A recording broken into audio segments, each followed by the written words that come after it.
唔係喎。經驗啊。雞有雞味，我有我味嚟。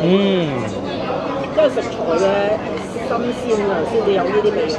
冇錯。食材唔新鮮嘅咧，就係食調料嗰種味嘅，即係淨係食啲豉油醬醋嘅味嘅。呢個調味料咧就幾乎冇味咁滯嘅，少少啦。品到咁好啊！我冇品料喎，唔係嗰種細細碟法國菜咁嘅樣嘅喎，好酸啊！係啊，咁樣嘅喎，又夠酸又夠。咪又有菠蘿啦。夠酸先好食嗰啲。哇，幾好喎！佢嗱炸過之後先至上咗汁㗎嘛。其實咧，我上咗嚟之後咧，我好耐先食㗎。嗰啲骨咧脆漿咧，就有少少脆喎。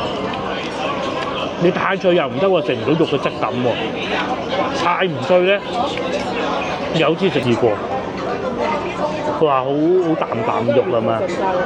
下邊呢度咧有啲雲吞皮，咁啊呢個要用手啊。我食嗰嚿咧冇乜肉，我決定咧夾嚿大啲嘅呢嚿，佢有少少辣味，可能我估係嗰啲胡椒粉味嚟嘅。呢個好似炸咗個齋燒鵝。